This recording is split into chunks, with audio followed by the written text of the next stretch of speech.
Alright, are there any questions? So last time I had derived the Chebyshev inequality, right? That's right here. Right, probability of the magnitude of x minus mu x being greater than epsilon is less than sigma x square over epsilon square, right? Where mu sub x is the mean of the random variable x and sigma square x is the variance of the random variable x, right? Any questions on that derivation, right? So today we'll build upon this to construct hypothesis tests, right? So if you look at this formula, right, this is actually putting a bound, right, on how much probability mass there is, like a certain number of multiples of the standard deviation away from the mean, okay? So say for example you say that epsilon is going to be greater than 3 times the standard deviation. So then if you plug into this formula, right, and you do the calculation, you see that this one tells you that the probability that the random variable x lies between mu x minus epsilon, right, and mu x plus epsilon, right, where epsilon is now 3 times the standard deviation, right, that is actually greater than or equal to, right, 1 minus this quantity, so 1 minus 1 over 9, right? That is 8 over 9, right? So you can see that 90% of the probability, almost 90% of the probability mass is going to be concentrated within 3 standard deviations of the mean, right? This is a distribution-free result, right? I did not make any assumptions about the probability density or distribution of the random variable x, right? So if you take the distribution into account, you can probably do even better. For example, if it's a normal distribution, then if you go within up to 3 standard deviations, right, from the mean, right, you would have captured like 95% of the probability mass, right? So any questions regarding this? So if you don't have any information about the distribution, you can use the Chebyshev inequality, right, to get a bound on the probability mass, right, that lies a certain distance away from the mean. Now, in order to do hypothesis testing, right, you're going to use this, but you're going to apply this thing to, I mean, in one particular case, let's say to the sample mean, right? I mean, for different tests, there will be different, what are called test statistics, right? But the sample mean is one test statistic that you can use, right? So if you have a random variable with mean mu x and variance sigma square x, then you look at the sample mean. So you take basically n independent samples, right, independent identically distributed samples, right, of that random variable, and you compute the sample mean denoted by x bar, okay, which is just the average, 1 over n sigma I going from 1 to n xi, right. So if you take the expectation of x bar, right, so expected value of x bar will be 1 over n sigma I going from 1 to n expected value of xi. So expected value of xi is going to be the mu of x, right. So if you do the computation, you find that x bar actually has the same sample mean, right? So x bar also has mean mu sub x, right, of the original random variable, but the variance is different, right? You can do the math, right? If you do the calculation, you will see, and again, if you take a basic course in probability, they will do that, right? The variance actually gets divided by n, okay? So for the sample mean, the variance is actually the original variance divided by n, right? So now let me go ahead and apply the Chebyshev inequality, right? You can, if you have distributional knowledge, you can apply something else, right? You can, convert it, let's say if it's a normal distribution into a standard normal, look at the tables at the back of the book and all that stuff, right? But suppose we're just using the Chebyshev inequality and we're looking at the sample mean. Then from the Chebyshev inequality, it follows that the probability that the sample mean, x bar, that has the same mean as the original random variable. So x bar minus mu x or greater than or equal to epsilon. So I'm just using this result from here. That will be less than or equal to, now instead of sigma x now is original sigma x divided by square root of n, right? So you get less than or equal to sigma x square over n times epsilon square, okay? So that means as you keep on increasing n, right, this number on the right will get smaller and smaller, okay? So if you write this out, you can alternatively write this out as probability that x bar minus mu of x, mu sub x, magnitude less than epsilon, that will be greater than or equal to 1 minus sigma x square over n epsilon square. Is everybody fine with this, right? So what does this tell you? You have x bar minus mu of x, or magnitude of x bar minus mu of x less than epsilon. That is the same as saying that x bar lies between mu x minus epsilon to mu x plus epsilon, right? So if n is large, the probability that x bar, the sample mean, lies between mu x minus epsilon to mu x plus epsilon, right, is going to be quite close to 1, right? So by having a large sample, and that's the reason why when you do experiments and all that stuff, you take the sample mean, right? Because you're trying to get an estimate of the original mean, right? The sample mean will be a pretty good estimate as long as the sample size is large. You take the mean over a large number of samples, right? So any questions? All right. So in hypothesis testing, what you're going to try to do is you have two competing hypotheses, all right? So again, I mean, to summarize what we did before, all right, as n goes to infinity, the sample mean x bar goes to the actual mean of the random variable, right?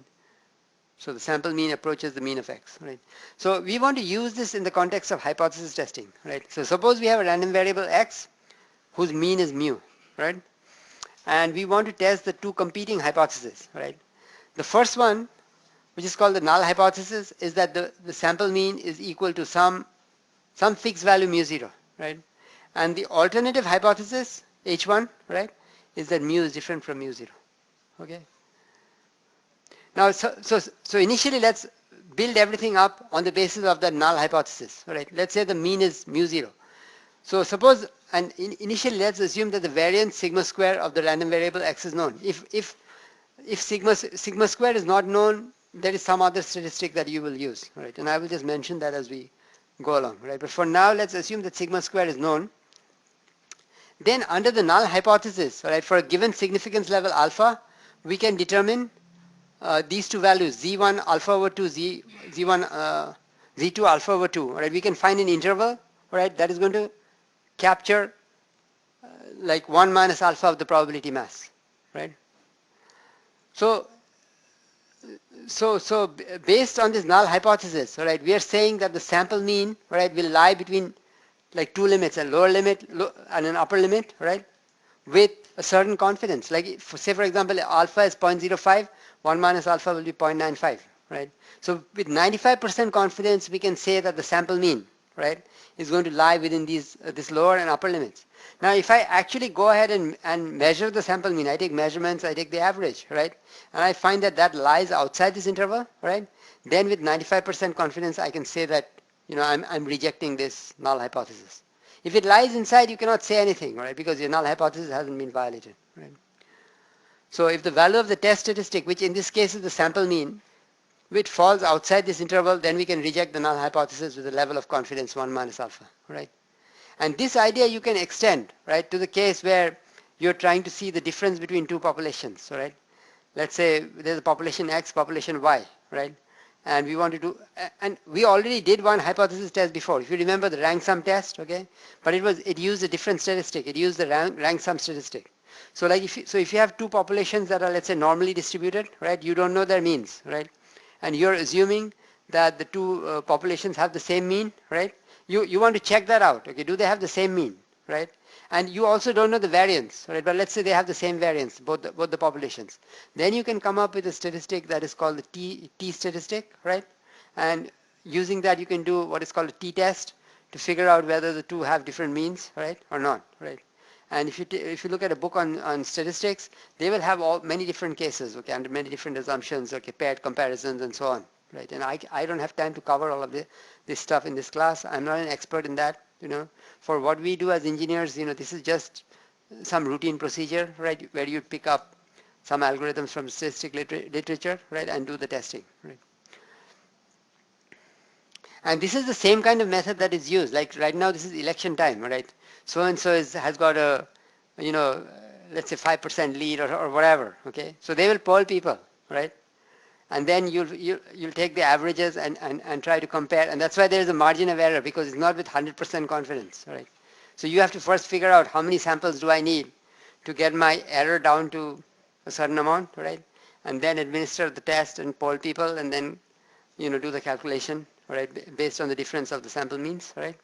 I mean, there could be other ways also, right, more sophisticated ways of doing it, but this is basically how hypothesis testing is done. And this is very important, all right, for biological applications, because typically, is a drug effective or not, right? How do you decide that, right?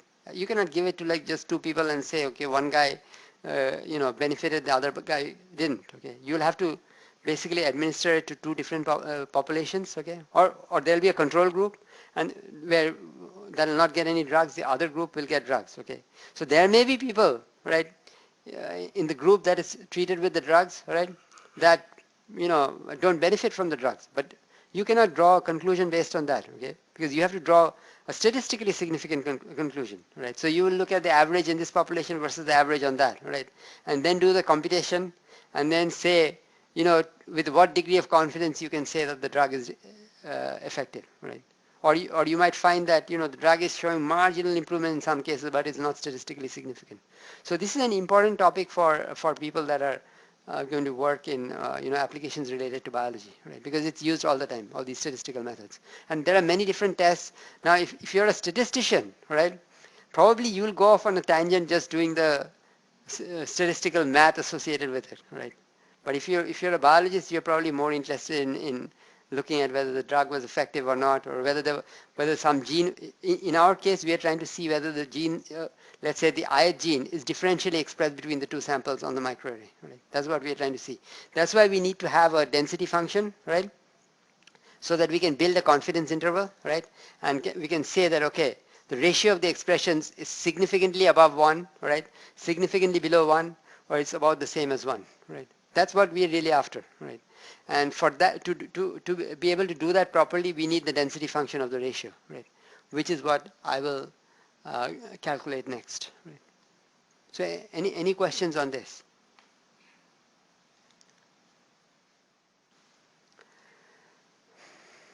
All right, so let's go back to the paper, all right, and let's try to calculate the ratio, uh, the probability density function of the ratio at each and every spot, right? Let's say red over green, right? So, and then again, I mean, I'll use this set of notes to fill in the gaps, okay, so that you can read the entire paper.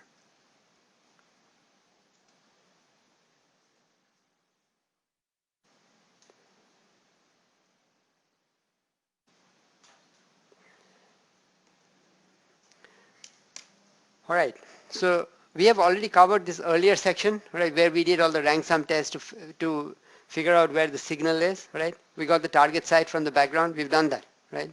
So now we need a probability density function to figure out, when do you make the call that the ratio is much larger than 1, right? Ratio is significantly less than 1, or ratio is about the same as 1, right? So we have to derive the probability density function, right, of the ratio. So here you have the two hypotheses, right, that are competing with each other. The first one is at the kth spot, right, the mean of the red is the same as the mean of the green, and the other one is going to be that the mean of the red is different from the mean of the green, right? And we are going to make the assumption, right, that we have a constant coefficient of variation. I already mentioned that before, right? So the ratio of the standard deviation to the mean will be constant all throughout, right? That is going to allow simplification.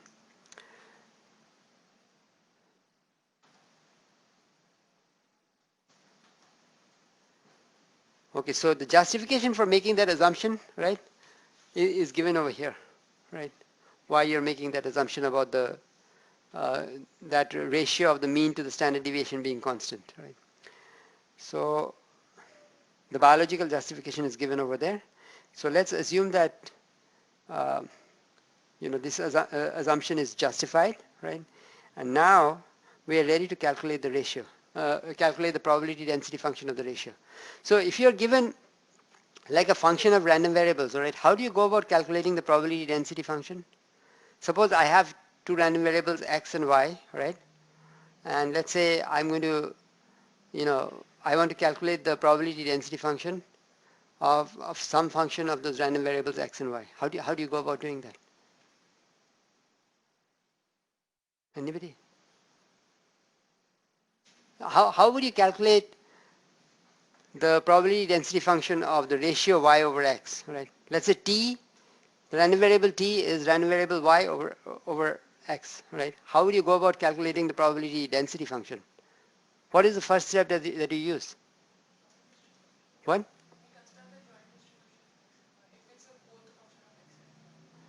Okay, and then? No, at the Okay, okay, suppose it's even a function of a single random variable, right? So how do you find out its density function? Derivative of what?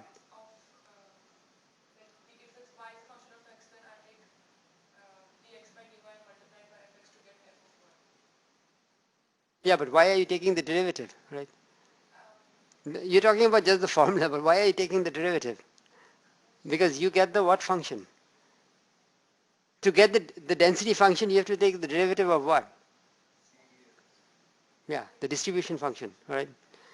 So that's how we are going to go about, and of course here it's applied to two variables. So your joint density thing is correct, right? So this is the step, right? So the random variable capital T is the one that is measuring the ratio, right? So you first want to start with the distribution function, right? So capital F of capital T, right? Or capital F sub capital T of T, right? So that is the probability, right? That this little t, right? I'm sorry, that this random variable capital T is less than or equal to little t, right? Now the random variable capital T is the ratio of x over y, right?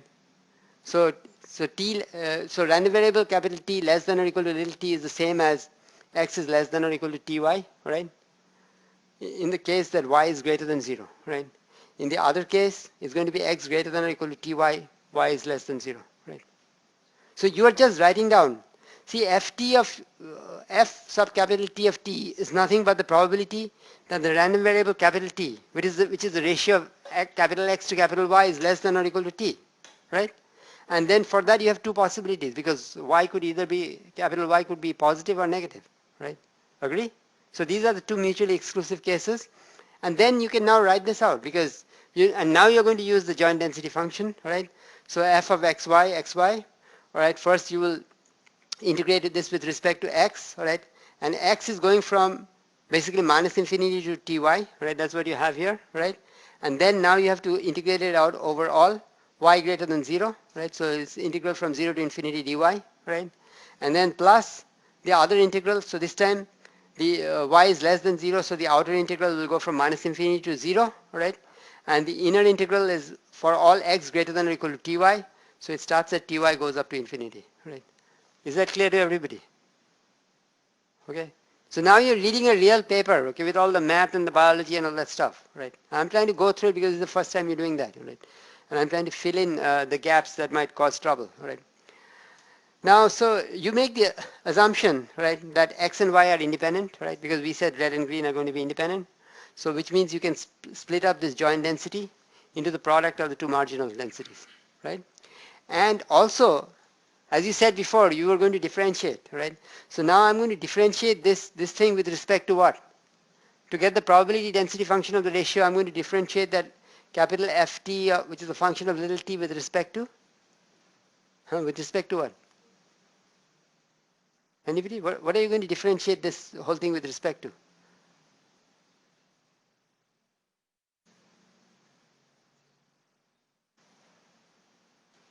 Like you get the CDF, somebody said CDF, cumulative distribution function, right? What do you differentiate that with respect to get the density function? Yeah. Which variable are you going to differentiate it with respect to? What? T, yeah, little t. Okay. Again, I mean, we are not, just because this is a course on genomics, bioinformatics, no new mathematics is going to be invented, right? So basic things you learn, those still hold. So just go ahead and differentiate this with respect to t, and you can see that t is appearing in this integral and in this integral here. So if you take the derivative, you will get integral 0 to infinity, right? This is at the upper limit, right? So if you differentiate with respect to t, right, you will get whatever is inside the integral, right, with x replaced by ty, right? That's what happened. And then you are using the chain rule for differentiation. So this is going to get multiplied by y. Okay. And then minus integral minus infinity to 0. Again, the minus sign comes because ty is appearing in the lower limit, right? Not in the upper limit. And you'll get y times this same function with x replaced by ty. Okay.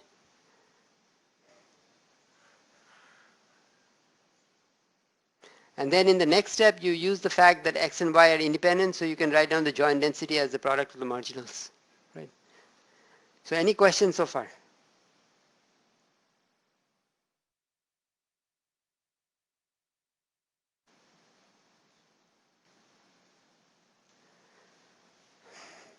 All right, so now we apply this at the kth spot, right?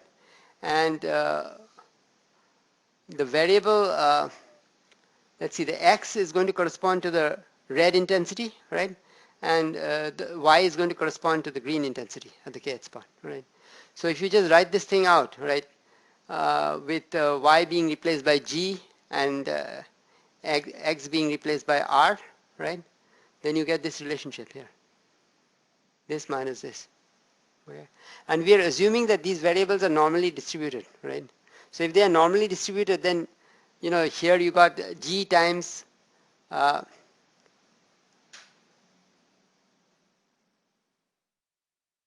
see, if it's normally distributed, you'll have things like this, right, that appear in the density function, right? So this is just plugging in the normal distribution over here, and what we are going to do is we are going to throw this guy out. Why? Because we are going to say that the intensities are not going to be negative, right? See, this is intensities going from minus infinity to 0, right? So it's negative intensities, right, for the green. So we are going to make that assumption, right, that the negative intensities are thrown out, so this will be gone. So you'll be just left with the first integral, right, which is 0 to infinity, and then you can write down this term frk tg, okay, that gives you 1 over the standard deviation square root of 2 pi and all that stuff for the normal distribution. Then there'll be the other term, right, and then everything will get multiplied by dg. So again, you can fill in all these things, all right, all this stuff over here, right? Just check the math, right? And then you can simplify this and write this as 1 over 2 pi c square integral from 0 to infinity, this quantity.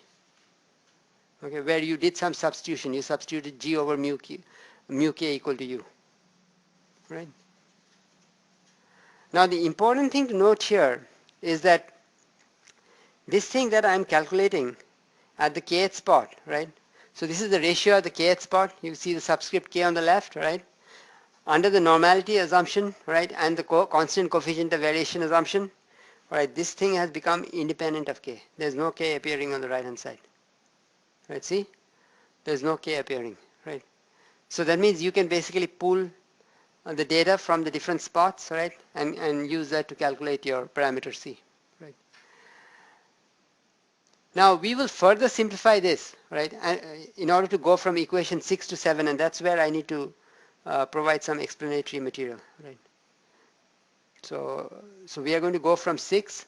So the steps have been skipped, going from 6 to 7, right? And finally, in equation 7, you have the probability density function for the ratio, right? See, this is only a function of t, and the only unknown parameter here is the c, right? So I'm now going to show you, going back to those explanatory notes, right, how you go from step 6 to step 7, right? So let's go back to that. Right.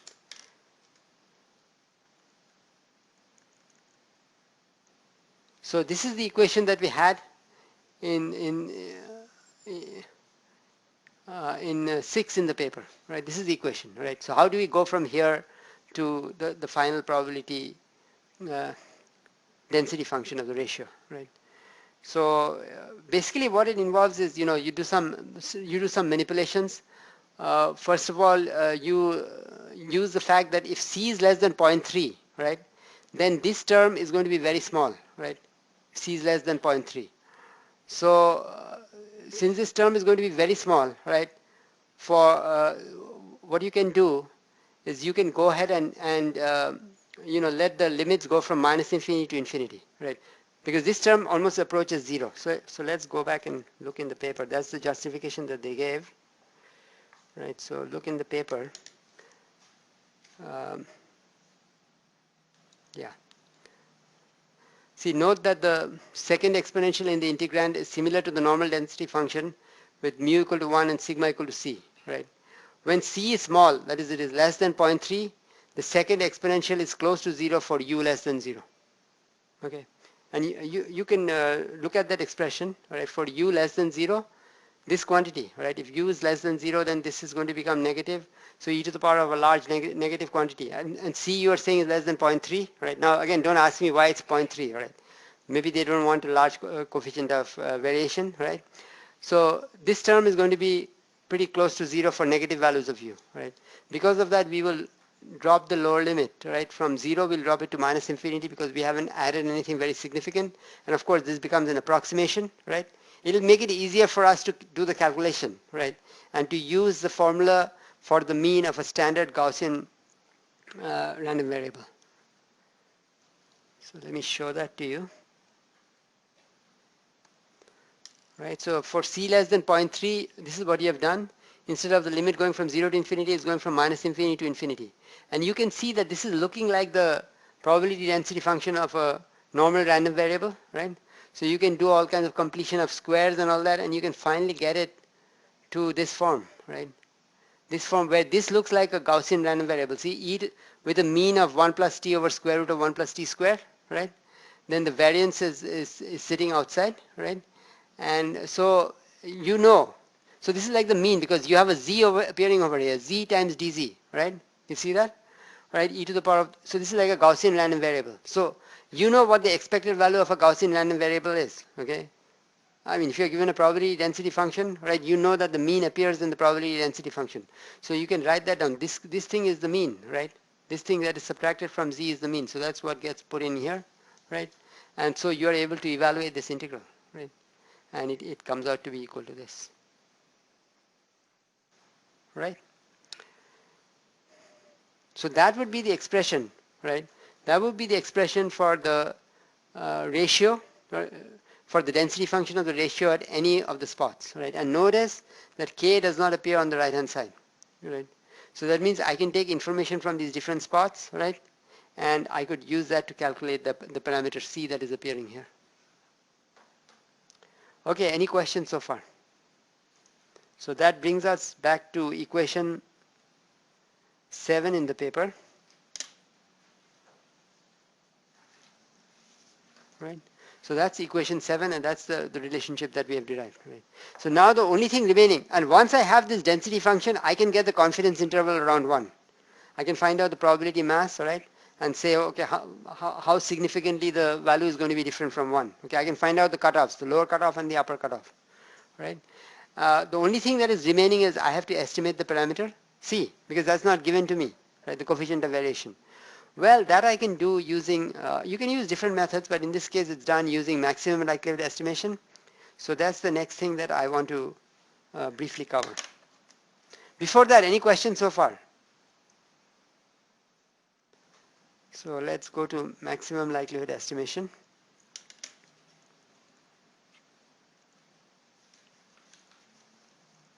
So we are going to do maximum likelihood estimation of the parameter c in 7, right? So suppose x is a random variable that has got a density function, right? F of x and theta. So the density function depends on the parameter theta. And theta is an unknown parameter that appears in the density function. And so we can estimate the parameter theta by getting measurements of the variable x, right? So suppose x1 through xn are independent samples obtained from x, right? Then then x1, x2 up to xn, they are independent, right? So they are independent, identically distributed random variables, and the joint density function is basically going to be the product of the individual densities, right? You know that already, right? This joint density function, right? When you took those measurements, the joint density function of all those measurements, that is called the likelihood function, right? And it represents the probability that each of those, that the ith random variable x, right, is going to be equal to little x sub I, right, for I going from 1, 2 all the way up to n for a given theta, right? So thus the likelihood function is given by this. It's the probability that the random variable x1 is little x1, random variable x2 is little x2, random variable xn is little xn, and the parameter theta has got the value theta, right? So it makes sense to maximize this likelihood function, right? Because see this represents the probability that you're going to see these values for the random variables, right, for a given theta, right? Well, you guess what? You're actually seeing these values because that's what you measured, right? So I should try to choose my value of theta that will maximize this probability because to maximize the probability of seeing, right, what I'm actually seeing, right? That's the basis for the maximum likelihood method, right? So I want to maximize that probability, right? So it makes sense to choose theta to maximize this probability, and the value of theta that does that is called the maximum likelihood estimate, right? So if you take a course in estimation theory, they will cover all this stuff in more detail, right? And there are other kinds of estimators too, right? Now, sometimes it might be that instead of trying to maximize the probability density, maximize the likelihood function, you might take the logarithm of the likelihood function because the logarithm is a monotonically increasing function of its argument, right? So I can maximize the logarithm, especially if you have a Gaussian distribution, you have e to the power of minus something, right? If you take the log, the e is going to vanish, right? And then you can do the maximization, right? So starting with the density function that was given, that we are derived, right, for the ratio in 7, we can derive the maximum likelihood likelihood estimate of C by differentiating the log of the likelihood function with respect to C and setting the derivative to 0, right? So as engineers, we know whenever we want to maximize something, it's a continuous function, we just differentiate, we set the derivative equal to 0, right? So if you do that, right, and I have worked out the detailed steps here, right? If you do that, then you get this expression for the maximum likelihood estimate of C, right? Which is the expression that is given in equation 10 of the paper, right? So you're going to measure these ratios over, some housekeeping genes, right? Because these are under housekeeping genes, you don't expect the activity to change across the two samples, right? So you measure those ratios, plug them in, all right, and then you'll get the estimate of the coefficient of variation, the maximum likelihood estimate, right? So let's again go back to any questions so far? Again, these are topics that if you take some of our courses in the EE department like estimation, they will cover these in a lot more detail, right? But I'm trying to just put in this extra material so that you can understand the paper. You don't have to wait until you take your course on estimation theory, right, or stochastic processes, right? Okay, so this is equation 10 in the paper, right? So, yeah. That's equation 10. So I have derived equation 10 in the paper, right? So there is only one. So now I have the complete density function, right? I have the parameter C, so I have the complete density function, so I can now go ahead and construct the confidence intervals around 1, right?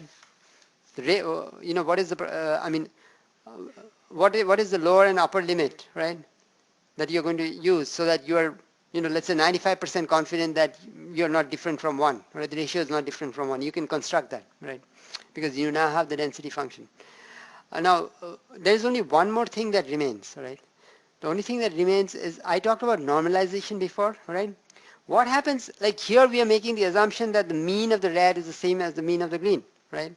That's assuming that nothing is messed up over there. Say for example, in the green channel, the intensity of the laser is much higher than in the red channel, right? Then we shouldn't really be testing for equality of means, okay? We should probably say that the mean of the red is like some multiple of the mean of the green, right? So how do we change the density function for that, right? And you already know how to do that. I'm going to repeat it, but you already know from your undergrad courses in probability and statistics, right? That if you have a random variable x, you know its density function, right? Now you look at a new random variable which is a constant multiple of the earlier random variable, right? You can go ahead and readily calculate the density function for the new random variable, right? So that's what we are going to do, right? So let me do that.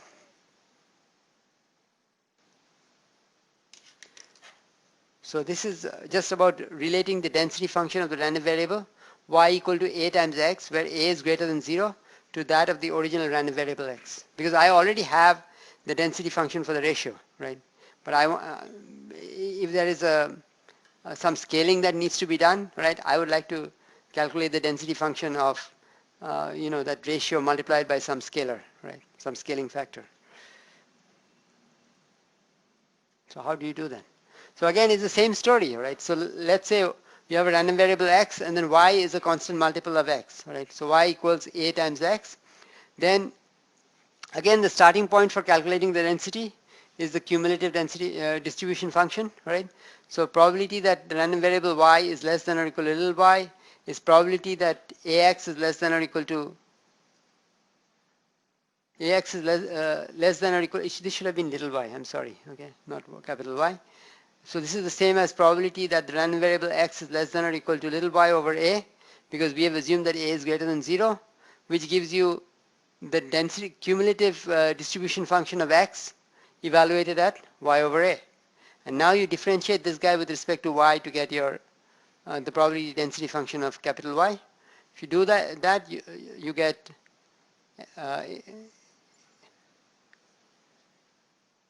wait. There should have been, I don't know how there were mistakes in here. Right? So this should have been, no, sorry, when you differentiate, right, when you differentiate, I thought we were differentiating here. When you differentiate, you're going to get the density function of y is 1 over a fx evaluated at y over a, right? Again, using the chain rule of differentiation. Okay. So recall that the TK of section 4 was defined as the ratio of the red to the green at the kth spot, right? So however, if the mean of the red is some constant multiple m times the mean of the green, then the new TK that you should be working with, which we'll call TK prime, is really m times TK, right? So to get the density function corresponding to TK prime, right, you will write down this is 1 over m, the original ratio density function that you derived, with the argument replaced by T over M, right? And this is the relationship 11 in the paper, right? But now now remember, okay, you have two parameters. Earlier on you had just a C to estimate. Now you have to estimate both C and M, okay? And you can do maximum likelihood estimation for that, but I think in the paper they have used something slightly different, right? So once you estimate M and you estimate estimate C, then you have the density function that you can use to compute your lower limit, upper limit, right? And now once you have a lower limit, upper limit, you can look at all spots on the microarray, right? Does this fall below the lower limit, right? Or does it fall above the upper limit or inside? And that way, every spot on the microarray, you can assign it a label, 1, 0, minus 1. 1 if the ratio is significantly higher than 1, minus 1 if the ratio is significantly lower than 1, and 0 for the if the ratio is about the same. Okay, same as 1. Okay, any questions? So using this method, right, using this method in this paper, so this section on these uncalibrated signals is where they're doing this stuff that I showed you with the M. So see, this is the relationship that I just talked about right now, 11, right? And now you're going to have the lower confidence interval, and then the algorithm that they used for computing both M and C is given here, right? See, there is this algorithm, right, that they use, but I'm not going to go through that, because some of it is like rigorous stuff, some of it is ad hoc and all that. But anyway, the bottom line is that you're going to construct a lower limit, upper limit, go to every spot, and then make a decision whether it should be classified as 1, 0, minus 1, right? And so the idea is, so using this microarray data, right, and you have done all this kind of calibration, right? So now you're going to be able to figure out what are the genes which are differentially expressed between the two samples, right? And hopefully some of the genes the biologists would have already known before, right? And some others your experiments are going to reveal, right? And in this paper they have taken two different samples, right? Maybe a normal sample, some other cancerous sample. They have worked with several genes. The benefit of the microarray analysis is that it allows you to do that for thousands of genes at the same time, right? And so they were able to discover some other genes that biologists may not have been aware of, right? That would be differentially expressed between the two samples, right? So that finishes my discussion of this paper. So if you have the time, you can go and read through it. But I think I've given you the big picture, right? And the main places where you might get stuck, right? So you can go ahead and read this. We will have a homework exercise, right? That will involve, taking some data, doing rank sum tests and things like that. But again, that homework, we'll have a bunch of homework exercises for this engineering material. That should be a bunch of cake for you because, I have given it to undergrads also before, undergrad students before, and they've done it,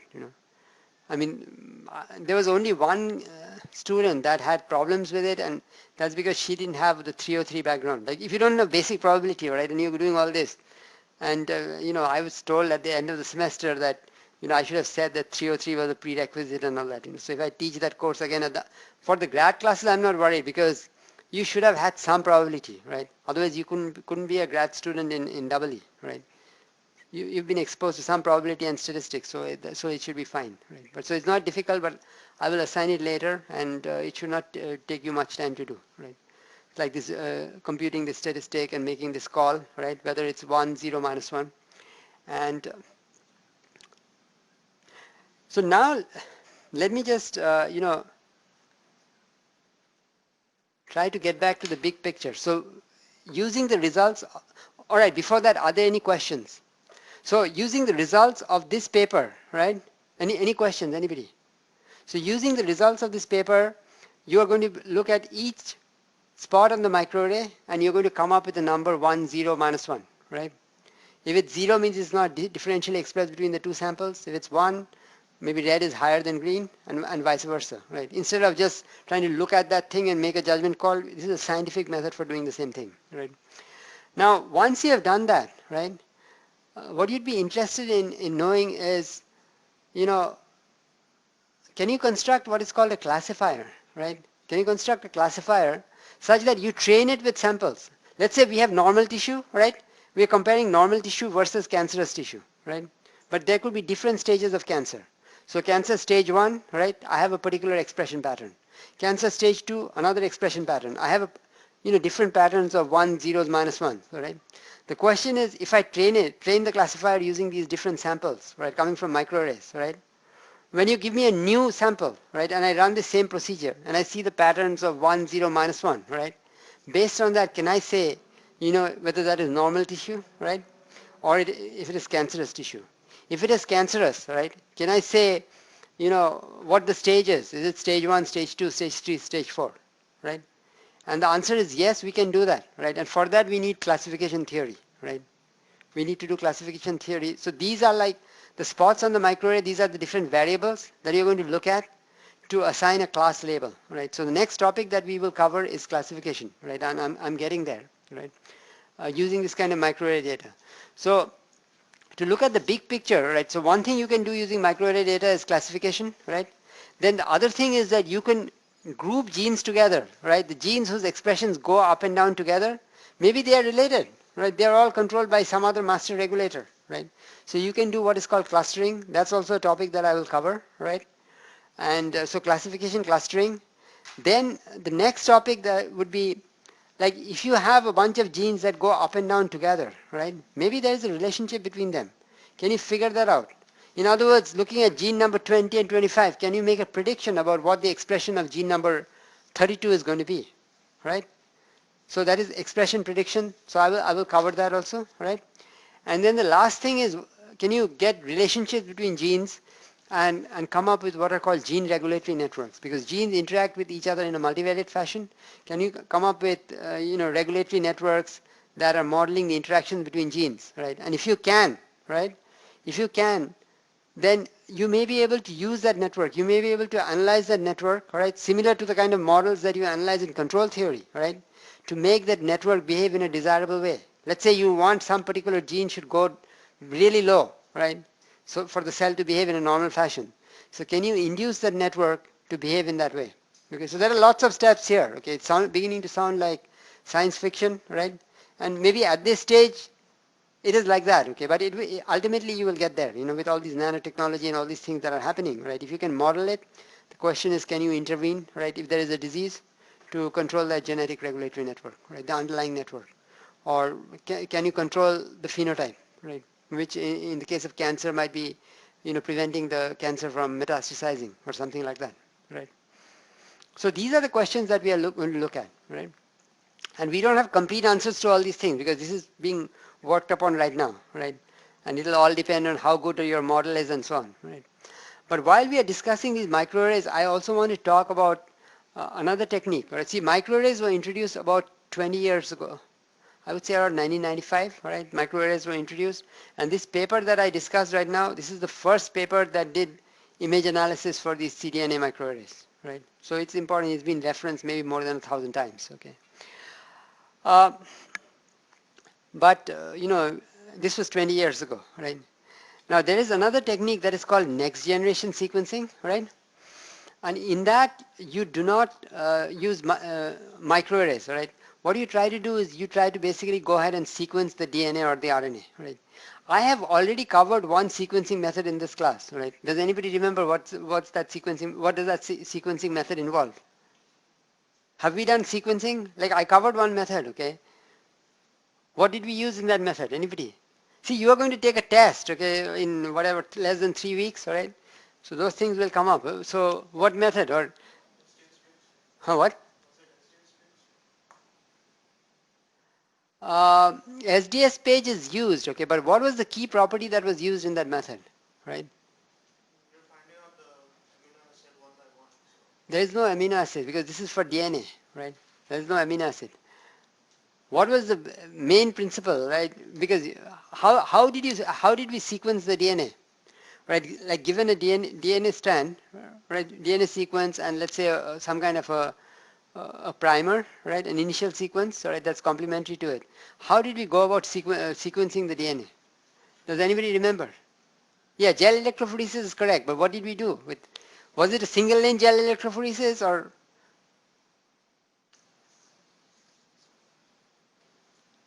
Anybody remember?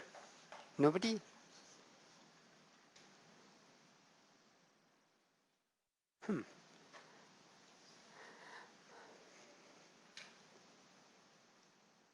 What was the method? Like, see, you have deoxyribonucleotides, right? I mean, did we use only deoxyribonucleotides in the DNA synthesis reactions or did we use something else in addition to that? Anybody remember or no? But anyway, you will remember by the time, your next exam comes, okay? I hope you do, right? So if you're not looking at that. See, the main idea was that over there, right? If you are running DNA synthesis reactions, right, and instead of using a deoxyribonucleotide, right, you use a dideoxyribonucleotide that prevents strand extension, right? And you would have 4 different lanes, right, where the DNA synthesis would terminate, right? So in one lane it would be at all the A's, okay, you would have some strands, another lane all the B's, all the G's, then C's and T's. And then when you run gel electrophoresis, then you can look at the positions and use that information to figure out the DNA sequence in the original strand, right? That's what we covered, right? And that is called Sanger sequencing, right? And that's an old procedure, right? And this was the kind of procedure that was used for initially sequencing the human genome, right? It took like 13 years to complete, right? And $3.4 billion or something like that, okay? And that happened I think in 2000, right? The human genome was completely sequenced. Now, in next generation sequencing, you don't go ahead, because this is a very, very serial operation. You're doing one base at a time, right? It takes lots of time because you have 3 billion nucleotides, right? So instead of trying to sequence all those 3 billion nucleotides, right, in a single serial operation, right, how about we cut up the DNA, right, into strands that are, let's say, about 100 units long, much more manageable, right? And then we sequence them in parallel, right? We sequence these pieces in parallel, right? So that can be done a lot faster, right? And every time we cut the DNA, right, we'll cut at different locations. Okay, one time the cut will be at some location, so the pieces will be different. We'll do this many, many times, right? Many, many times we'll do this, and then from that information we want to piece together the original DNA sequence, right? So there are algorithms that can do that, right? So this is something similar to, like if you have an encyclopedia, right? You don't have time to read everything, right? Go and put it through a shredder, right? And then you have these small pieces, right? So assemble the small pieces together, and then do this many times. Every time it's a random cut, right? And then assemble the whole thing together to get to be able to read the whole contents of the encyclopedia. This is something similar to that, right? So it's a large problem. You've cut it into smaller pieces, all right? And the solution to the smaller pieces you have, all right? You are able to generate that pretty quickly. Now the challenge is to piece together the original solution from these smaller pieces, right? So this is the technique of next generation sequencing, and it is very widely used, all right? And with that you can probably sequence the entire human genome like in a day or something like that, right? That's why you have all these sites like 23andMe and things like that, right? That want to sequence your genome, right? So you have a number of options. You can go and sequence the entire genome, that's 3 billion nucleotide, or you can sequence what is called the exome, right, which is made up of basically the portion that is expressed, that is messenger. Remember, we had exons and we had introns, right? So from the exons, you're going to get the messenger RNA, right? So you can go ahead and sequence the portion that corresponds only to the coding region of the genes, right? So you could do exome sequencing. That'll be a lot less expensive, lot less time consuming, because the introns will be gone, right? You can do that. Another thing that you can do, right, and that generates data similar to the microarray data, because in cDNA microarrays, what you're trying to do is you are trying to figure out the expression level of the messenger RNAs. You're trying to figure out the activity of the different genes, right? So by looking at the corresponding messenger RNA. So if you're going to use next generation sequencing, all right, to do the same thing, what you can do is you can collect the messenger RNA, right? And instead of getting constructing complementary DNA, getting it to hybridize, right, on the microarray slide, right, you can go ahead and construct the complementary DNA and sequence it, right? So that is called RNA sequencing, right? And see, if you have more, so and here there will be like discrete counts, right? You're going to see how many times, let's say a particular gene is being expressed at a high level. That means there's a lot of messenger RNA, right? So when you go, so you'll have many copies of the messenger RNA. So when you go and run this next generation sequencing using that messenger RNA, you'll have this particular sequence appearing many, many more times, right? So here the count will be proportional to the intensity, right? And this kind of operation, it can be done in our center. Like we do have the state-of-the-art next generation sequencing machines, right, that can do this kind of sequencing pretty fast, and they do it. I mean, it's separate. It's co-located with our center, but they do like a fee for service, and they do for the whole campus, and even for people overseas also, right? So they charge you a fee to sequence the genome, and you send your sample to them. They will run it and give you the sequence, right? So you have next generation sequencing, you have exome sequencing, right? Then you have RNA-seq or RNA sequencing, right, which will be comparable to microarrays, right? So in the case of microarrays, you have to do all these thousands of genes on a single slide and find out the intensity by taking all these optical measurements, right? In the case of next generation sequencing, you basically will run it through the machine, right? The machine does something similar. It will do some PCR amplification because it needs to make enough copies to generate a significant result, right? It will do some of that. And then there would be different ways of detecting the base, because the main question is it an A, G, C, or T, right? So if you let the sequence pass through some place where, let's say A, G, C, and T, right, they generate, let's say, different voltages, right? Then you'd be able to differentiate, right? I mean, there are different ways. I mean, or take a picture and work with that, right? So they have pretty high-speed cameras that can do that stuff, right? So the point here is that the kind of data that we'd be working with, right, that can come either from microarrays or it can come from next-generation sequencing, right? But even in the case of next-generation sequencing, once I have the RNA-seq data, all right, for each gene, I can decide, whether it's 1, 0, -1. Is it significantly, is it expressed at a significantly higher level, let's say, than in normal tissue, right? And that might answer the biological question that I'm interested in answering. Okay. Any questions?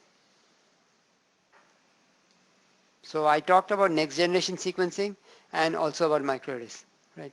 But I'm saying either of those data, right, you could use that for doing classification, clustering, expression prediction, and so on, right? Mostly microarray data has been used because this has been around much longer. But if some of you want to use RNA-seq data to do that, I'm not aware of too many papers that have done that, okay? But then you have to go and understand the details about how this process works, this RNA-seq, because usually you'll have these pieces, okay? So for some organisms, you have what is called a reference genome. Let's say for humans, you have the reference genome. So you have now these pieces that you've generated from next generation sequencing. So you'll go and try to match them to different places, all right? And then see how accurate it is, okay? Because there's always a chance of making mistakes, right? But if you do it many, many times, then probably you'll be okay, right?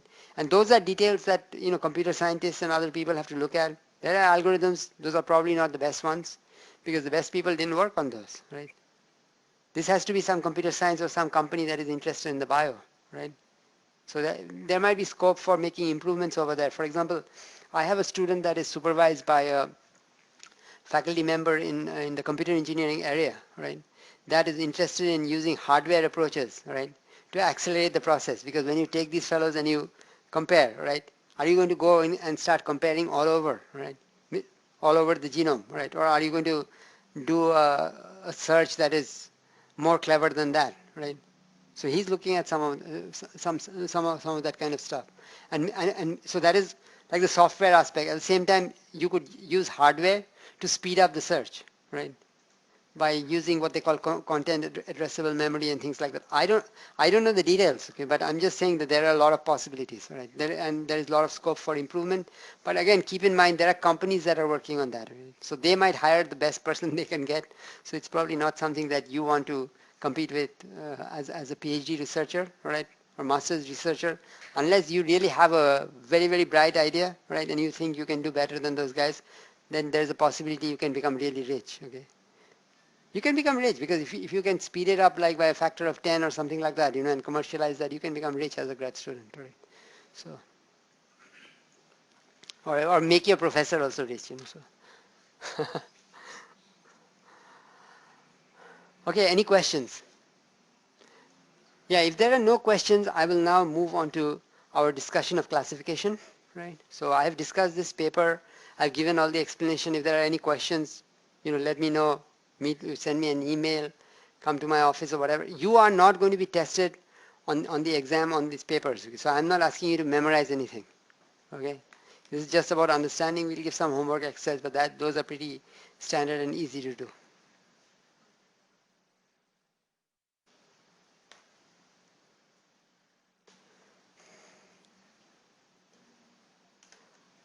All right, so now let's move on to classification. Now, before I get started with classification, I would like to, start with a very, very simple example, an example from everyday life, right? So today is the 13th of October, right? So October 13th. Okay. So suppose you have a disease, right? You go and see a doctor, right?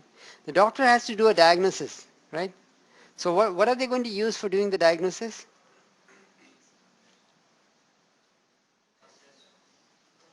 Some first symptoms, right? I mean, tests cost money, right? Symptoms you can just look. They may have to do some tests, but they first look at symptoms, right? So if you have a disease, so you will present the doctor with the symptoms, and you want to be able to figure out the disease, right? Now, as far as the doctor has gone through medical school, okay? So they have learned, okay, about different diseases and what symptoms they produce, right? So you have, let's say, disease, let's say disease D1, right? Disease D2, and hopefully, your doctor has learned about enough diseases so that they can do the diagnosis, right? It's not like that's a doctor that can only diagnose one disease, right?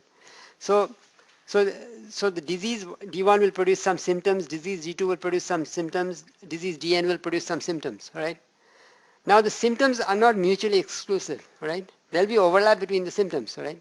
So the probability, so the doctor knows, all right, let's say, I mean the doctor is not going to do probabilistic calculations, but I'm going to try to put that in probabilistic terms, okay? So the doctor knows that, let's say disease D1 causing certain symptoms, they will know that, okay? Like disease D2 causing symptoms, right? Right. Disease D1 may cause like a subset of the symptoms as, right? But the doctor would know that based on their medical education, or you'd hope at least that they know that, otherwise you're in trouble, right? And then let's say disease DN causes some symptoms which are a subset of S, right? So that's the information that the doctor has picked up, all right? The probability of the symptoms given the disease, all right? That's something that the doctor has picked up from medical school, right? Or at least you hope they have picked up, right, before they start treating you. Now, you are presenting the doctor just with the reverse problem, right? You are going there and presenting your symptoms, right? So he or she needs to come up with the probability, right, of the eye disease given the symptoms. Okay. So the probability of the symptoms given the disease, all right, that is there in the medical textbooks, right, and maybe even on the internet and all that, right? But now you're presenting the doctor with the symptoms and you want him or her to come up with a diagnosis, right? So how do you do that, right? So that's what the doctor is doing all the time, right? But can you get a machine, right? or an algorithm to learn that, right? And the answer is yes, right? So, and that is what is called a Bayesian classification, right? So, really, right? Really, given uh, given the symptoms, all right, right? I want to be able to find out which disease it is, right? And there is overlap between the symptoms of different diseases. Like if you have fever, there are hundreds of diseases where you're going to get fever, right? So there's going to be overlap, right? So you want to calculate the probability of the ith disease given the symptoms that are presented, okay? Well, that is nothing but probability of the symptoms given the disease di times the probability of di, right? By Bayes theorem divided by the probability of what? Symptoms. Okay, good. Right? So nothing new here, right? I'm just trying to relate it to what happens in everyday life, right?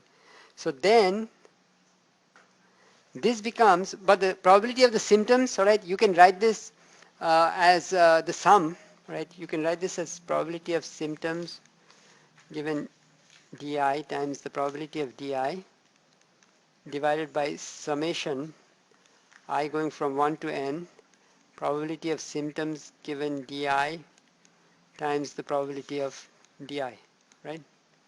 Because what you're doing is you can write S, the event S, as S intersect with all the diseases, and hopefully that is the entire set, right? So it'll be the same probability, and then you can write down this probability as probability of S. See this one is what? Probability of S conditioned on di times probability of di is probability of S intersecting di, right? So the DIs, the diseases, they form a partition, right? And if you sum it over all the diseases, you get the probability of S. Okay, no, so nothing new here. So the problem becomes, all right? So let's say your doctor is going to use a Bayesian classifier, right? And let's say these numbers are available. Then what you do is, given your symptoms, all right, I will calculate probability of the disease number 1 given your symptoms. Probability of disease number 2 given your symptoms, all right?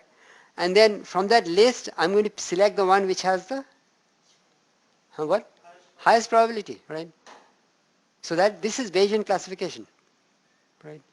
Using Bayes theorem to do classification, right?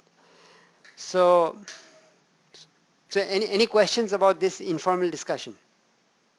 So now I'm going to formalize things, all right? I mean, and see, in the case of your doctor, all right, the feature vectors that are used to classify are your symptoms.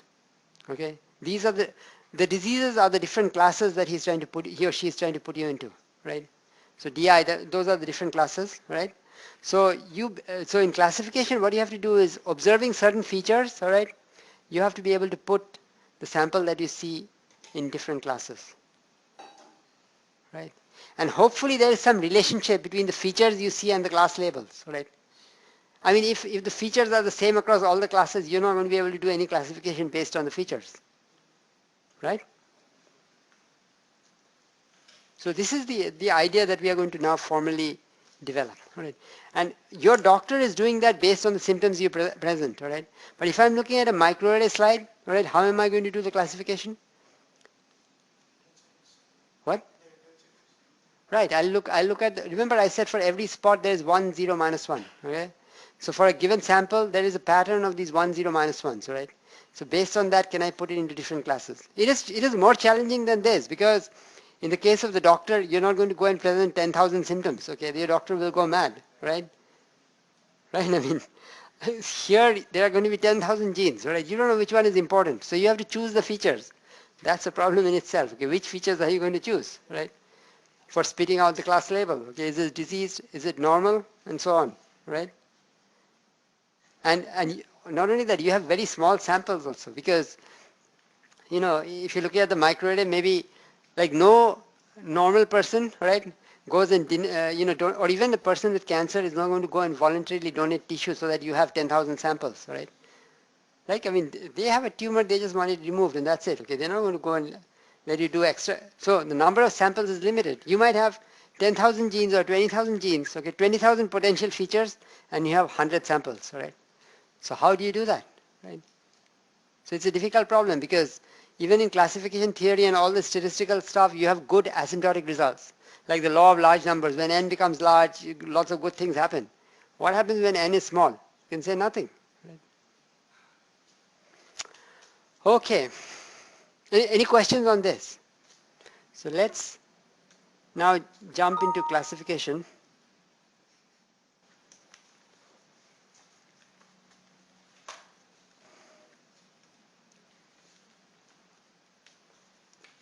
So we are going to look at microarray based classification or gene based classification of disease, all right?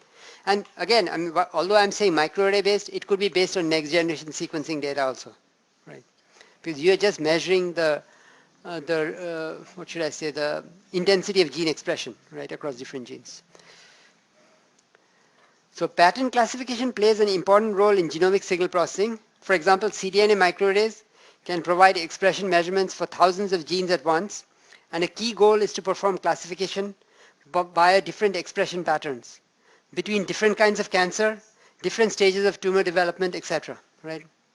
So this requires designing what is called a classifier or a decision function, which is going to take a vector of gene expression levels as input, which in the case of your doctor, it was just the symptoms, all right?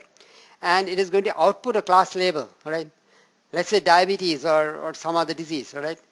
That predicts the class containing the input vector. Now classifiers are designed from a sample of expression vectors. See, the problem is, you know, this Bayesian classification theory, if you have those probabilities, all right, those probabilities that I wrote down in the Bayes theorem, then it's easy, right? Problem is in the real world, you're not going to have the probabilities, right? You have to estimate those probabilities from samples that you have seen before. That makes things more complicated, right? So classifiers are designed from a sample of expression vectors, and this involves assessing expression levels from RNA obtained from the different tissues with microarrays, determining genes, and again, it could be using next generation sequencing also, right? In the book it's with microarrays, but you could use next generation sequencing. Then determining genes whose expression levels can be used as classifier features or variables. You have 10,000 genes, okay? Which among those genes are you going to use to carry out the classification? And then applying some rule to design the classifier from the sample microarray data.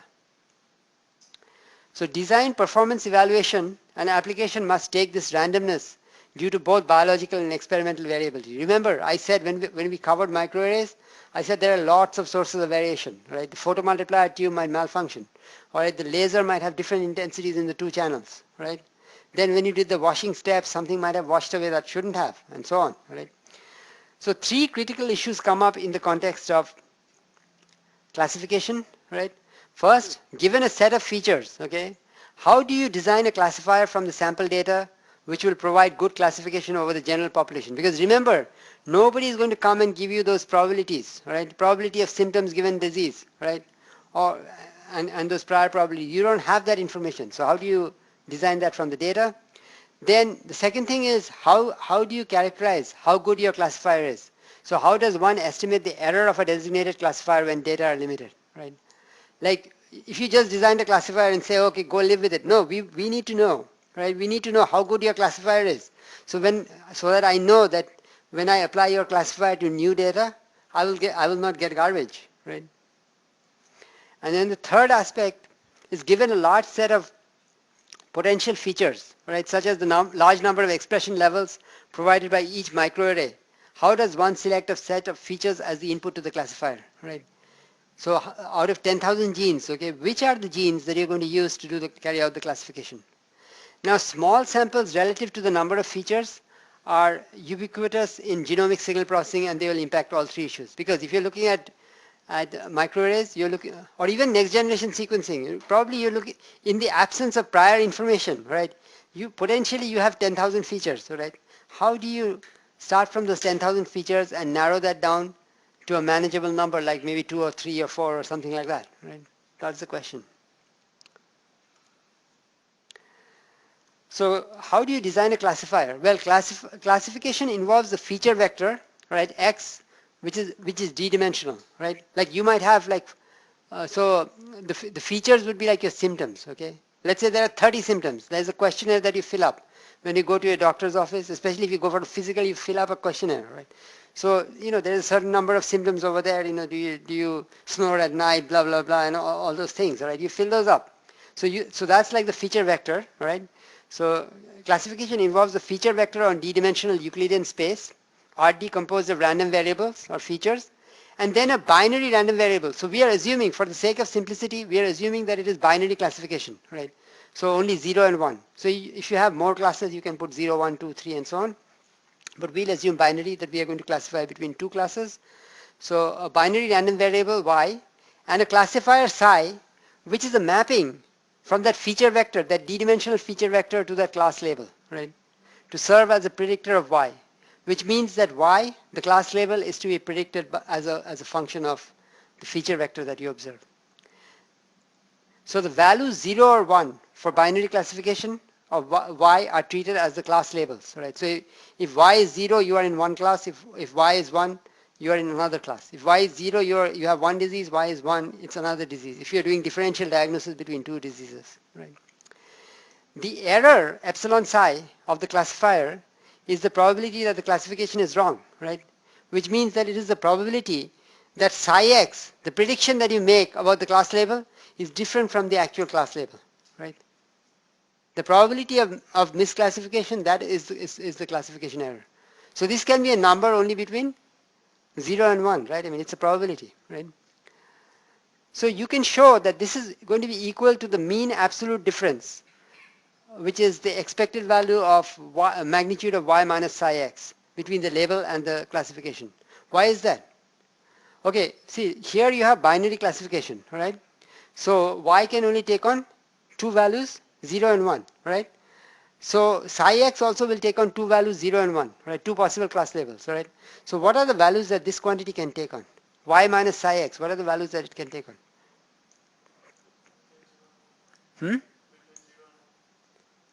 You mean, can it take the value 0.5? You said between 0 and 1, huh? It's not varying from 0 and 1. It's either 0 or it's 1, okay? Psi x is also 0 or 1, right? So what are the possible values that this quantity can take? 0 or 1, right? I mean, not even minus 1, because you have a magnitude, right? So there are only two possible values for this difference here, this absolute difference, right? 0 and 1. So if you want to calculate the expectation, right, of that difference, all right, so what would that be? That would be 0, all right, multiplied by the probability that this takes the value 0. If this takes the value 0, that means y has to be psi x, right? So classification has to be correct, right? So 0 multiplied by the probability of correct classification plus 1 multiplied by the probability of misclassification, right? So then if you look at that expression, that expectation actually is equal to the probability of misclassification, right? That's what this is saying. Is that clear to everybody, right? And this is also the same as if you took this expectation, right, but you squared this thing inside. The magnitude of y minus psi x, you square it, right? Does that change anything? So even y minus psi x square also can take only the values of 0 and 1, right? So this is also equal to the mean square error. So that's what the next sentence is saying. Owing to the binary nature of psi x and y, this classification error, the probability of misclassification, it also equals the mean square error, right? So it's the absolute mean absolute difference, it's also the mean square error. Now an optimal classifier, right, psi sub d. So d, again, remember, is the number of feature vectors, number of variables that we are using to do the classification. So an optimal classifier psi d is one which has got minimal error, epsilon sub d, among all binary functions on Rd, right? So that it is the minimal mean absolute error predictor of y, right? And psi d and epsilon d are called, this classifier that achieves that minimal error is called the Bayes classifier, and epsilon d is called the Bayes error, right? You simply cannot do better than that. This is the very best classifier that you can get. Now classification accuracy and thus the error will depend on the probability distribution of the feature label pair, x and y, right? See, if the feature has no, if the feature is independent of the label, right, then your error will be 1 because you're not going to get any information, right? I mean, the joint density of x and y, right, that is going to determine, right, if the joint density, you know, if there is no information over there, okay, if it's independent, right, if there is no coupling between the two, right, then how are you going to get information about the class label, right? So the posterior distribution for x is defined by eta x equals f of xy at x1 over f of x evaluated at x, right? So what is the posterior distribution for x, right? Well, that is the probability that y equal to 1 conditioned on x, right?